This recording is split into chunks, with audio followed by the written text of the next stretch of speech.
Hey guys, what's going on? James here, and in this video today, we're going to be going over the Tampa Bay Buccaneers injury report for their Week 8 matchup versus the Kansas City Chiefs. This video is sponsored by BetUS Sportsbook and Casino, by the way. More about them a little bit later on. But there's a good number of names on this injury report, starting off with Buccaneers starting left guard Ben Bredeson, who was limited on Thursday with a shoulder injury. Now, Ben Bredeson has started every game for the Tampa Bay Buccaneers this year at left guard. Overall, I think a lot of Bucs fans would agree that the interior offensive line of the Bucs this year is much improved from what we have seen the past couple of seasons. And Ben Bredeson has been a part of that. So hopefully, fingers crossed, he can go. He was limited in Thursday's practice with a shoulder injury, so we will just have to monitor that going forward. Levante David did not participate in Thursday's practice with an ankle and chest injury. Ankle/chest, I guess I should say, two separate injuries there. I believe Levante David had been taken out for a few plays, I believe, in the Bucs' most recent game versus the Atlanta Falcons, so it's possible he is still dealing with nagging injuries from that matchup. I will say he did finish that game, which is good. That's a good thing to see. So it's possible that they're just being very cautious with Levante David here. I would say understandably so, given all the different not just injuries, but lack of impactful players on the defensive side of that ball. I talked about that just a couple of days ago. So it makes sense. David is still one of the most consistent, best players on either side of the Buccaneers football team. So I understand why they may be a bit, let's just say, cautious, let's say preventative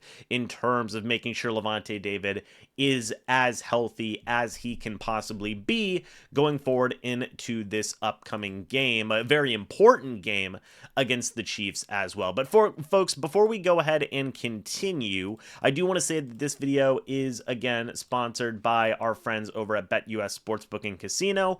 They're running a promo deal where when you use the code YouTube150 when signing up, you get a 150% sign up bonus on your first deposit, 125% bonus on your next two deposits. All of that is up to $2,000. Guys, thank you so much to BetUS Sportsbook and Casino for being the proud sponsor of this channel. I do ask that you guys gamble responsibly. But moving on in this injury report here, we've mentioned Ben Bredeson, we've mentioned Levante David. Evan Deckers actually was full go in Thursday's practice with a hamstring injury. Now, he has been asterisked here because he is in the 21-day practice window from the return of the injured reserve. Evan Deckers was the starting long snapper this year. He went on IR. The Buccaneers brought in Zach Triner. Now it seems like Evan Deckers might be coming back. So, hey, that's good news.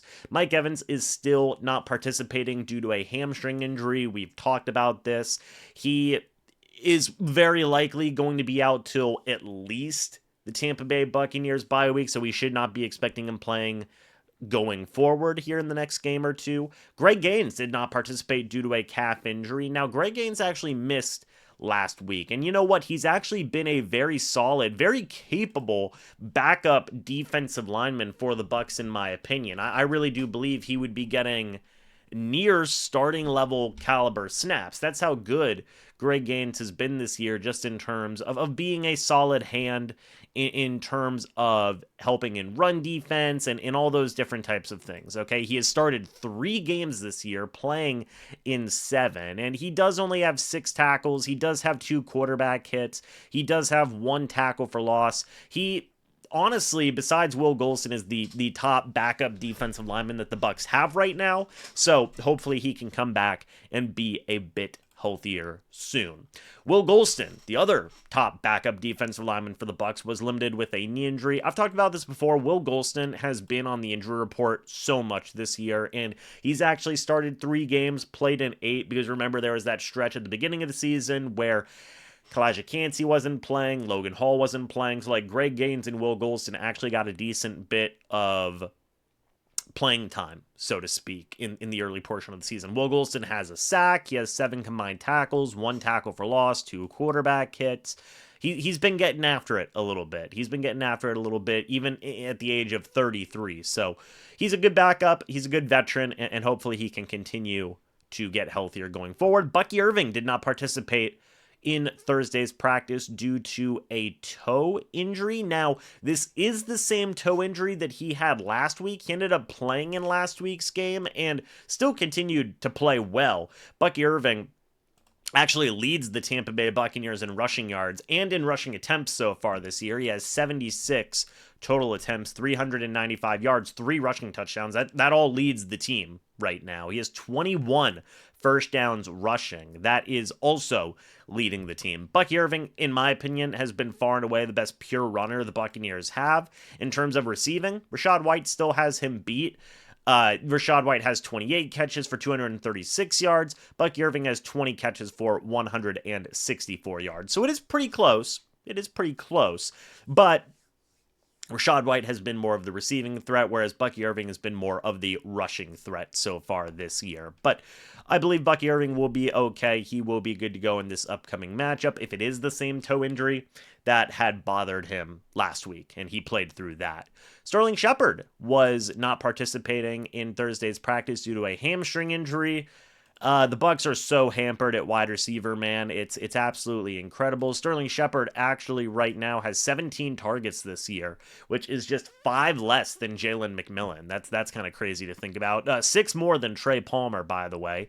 He does have 111 receiving yards and 1 receiving touchdown this year as well. Of course, without Mike Evans and Chris Godwin, you would expect much more in terms of volume for McMillan, Shepard, and Palmer. Cade Otton's been a beast, by the way. He actually is second now on the team in targets behind Chris Godwin, and he's also second on the team in receptions behind Chris Godwin. So he's also second on the team in receiving yards behind Chris Godwin, but only a little bit ahead of Mike Evans. Point being, though, is that Shepard went on a Cade Otton tangent there, but point being is that Shepard, if he can't go, you have Ryan Miller, you have Tanner Canu, you have Marquez Callaway on the practice squad. He's been on there for a couple of weeks now.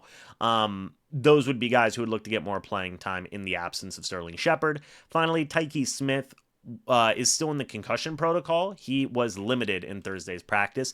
Hey, man, fingers crossed they can get Tyke Smith back. Tyke Smith has actually been pretty darn good this year, all things considered, in terms of defensive play. He had a bit of a rough start in this year, but really the second month of the season, he's been pretty good.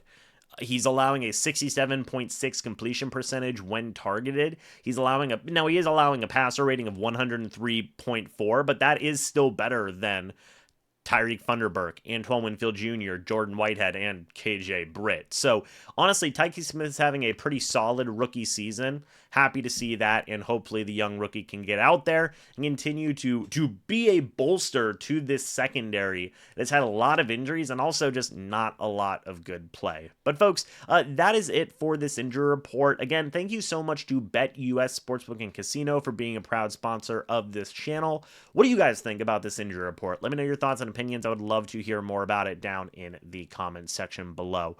Guys, again, thanks so much for watching. Hope you all enjoyed. As always, folks, I'll see you all in the next video or the next live stream. But until then, and as always, guys, goodbye for now, and go Bucs.